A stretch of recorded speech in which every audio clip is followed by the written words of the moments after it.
Hey you party people, it's Netcrash, and welcome to my beginner's guide for Megabonk. This is an absolute beginner's guide, so if you're looking for some strategic info or min-maxing, stay tuned for future guides. For everyone else who wants to learn to play the game, let's get right into it. Alright, let's start with the main menu. Now, right off the bat, you'll note that you have substantially less options at the very beginning than I do on this account. That's because, in typical roguelike fashion, you will be unlocking not only characters and items, but also features and options. On your first playthrough, you'll basically only have the option to start a new round with one of two characters on a single map. Those two options are Fox and Sir Oofy. Now, don't take this decision too seriously, as you're going to end up playing a lot of rounds with a lot of different characters. For your first playthrough, you're really deciding, do I want more of a melee experience or a ranged experience?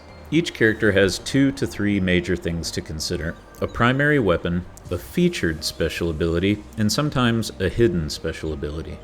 Fox starts with the Fire Staff and gains 1% luck per level, and Sir Oofy starts with the Sword and gains 1% armor per level. Luck is going to affect your drop rates on items and the rarity of upgrades, and armor, of course, affects how much damage you take when you get hit.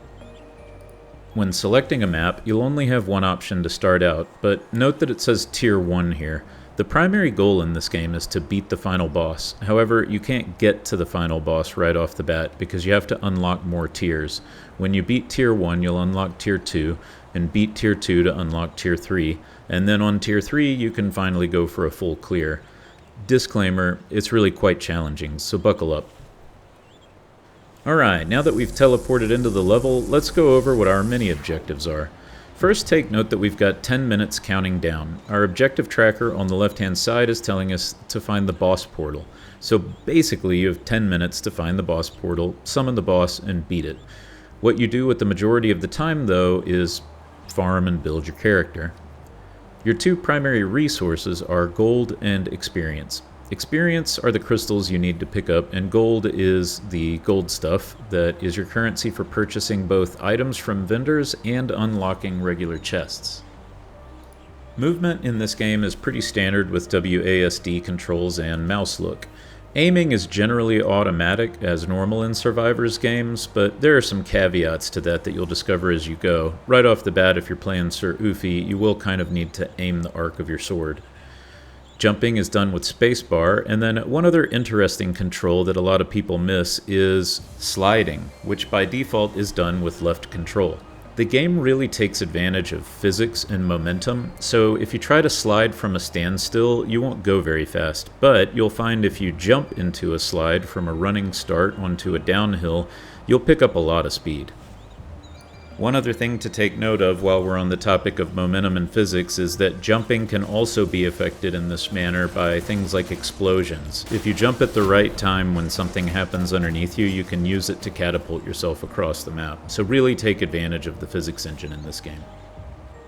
As you kill mobs and get more experience and gold, you will gain levels and be able to choose between upgrades, new weapons, and tomes. Weapons are the primary driver of your build, determining how your attacks work, while tomes are modifiers which lock you into a specific specialization. I say this because there are other ways to gain modifiers, but for now consider your tome as the main way you want to augment your weapons or build. Now let's go over all of the interactables. Pots. Use E key to break them and get either XP or gold. Use these to kind of determine paths to larger objects because the boost can be really nice, especially in the early game. Chests. They cost gold to open. Your first one is at 30 gold and then they get more expensive each time. These give you items, for which there is no limit, that I've found at least. The items are random and each have a fixed rarity. Golden chests. Same as regular chests, but they're free. Prioritize these if you ever see them. Charge shrines require you to stand in a small radius for a short period of time and give you a stat bonus for the rest of the run. These bonuses stack both with each other and your items. Microwave. Use this to duplicate an item at the cost of another random item. The color of the microwave determines the rarity of the item that you can dupe. This is primarily used to min-max builds, and note, I believe that they have a 3-use limit. Shady guy. This is the merchant in the game, and his hat color determines what basic rarity he'll carry, though lower rarity hats can still have higher rarity items. These are typically less expensive than chests for the item you get, once you've opened a few chests, that is. Moai statue. These are kind of like a free merchant. These are really strong. They let you choose between 3 random items, and they're totally free. Challenge Shrine. These summon a handful of stronger than average mobs with purple marks on them. When you kill the last one, you get a free chest. I like to pop these while I'm running by and just let the mobs join the train. Greed Shrine. These smaller skulls on pikes that are kind of hard to see will increase your difficulty level, which in theory increases your XP and gold farm. But be careful with these, as the difficulty can turn a run completely upside down if you aren't built up yet for the farm. Boss Curse. This shrine will duplicate any boss that is summoned or appears after you hit it. This allows for more than 1 chest per boss, but also more than 1 boss at a time. Shrine of Suck. This shrine is a free magnet. I tend to save them if I know I'm coming back this way, such as if I see one near a boss shrine. Otherwise, consider immediate use, as early levels make more of an XP farm over the course of the round. Along the way, you'll have up to 2 mini-bosses spawn as well. If you summon the level boss before the mini-bosses have spawned, you may not actually face them all. Some challenges require you to kill all of the bosses on a level. Now the last thing I'll mention is power-ups. These are random drops from individual mobs and have an effect when you walk over them. They are: Borgar, restores a small amount of health. Heart, restores a large amount of health. Stopwatch, your standard freeze time. Blue arrows, temporary movement speed buff. Purple lightning, temporary attack speed buff. Nuke, blows up all standard mobs within a large radius of you. Shield, gives you a temporary bubble which blocks all damage in the game that I've found so far.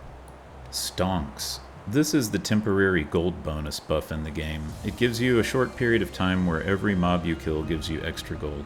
And then good old Magnet sucks up all available XP and gold on the entire map. Now there's one other collectible you'll be getting as you go through runs, and that's silver. Silver is your account currency, so it's basically used to buy unlocks. If you survive the timer, meaning it gets down to 0 and keeps going, you will enter a progressive swarm round where you will ultimately be overwhelmed. However, the time you last in that part of the round adds a higher and higher multiplier to the silver you picked up on the run, so it's definitely worth trying to go all the way. I'll leave off with one general tip to getting through your first level if you'd like. You can't go wrong picking Fox and just putting every available upgrade into Fire Staff. It's a really powerful weapon that helps you farm while moving and can completely delete early bosses with high projectile numbers. From here, just keep working on level tiers, unlocks, and challenges. The game really is a blast and the build diversity is pretty crazy. Alright, that's going to do it for the Ultra Beginner's Guide to Megabonk. Give a like and subscribe for more gaming content, and I hope this helped some of you today. Thanks for watching. Peace!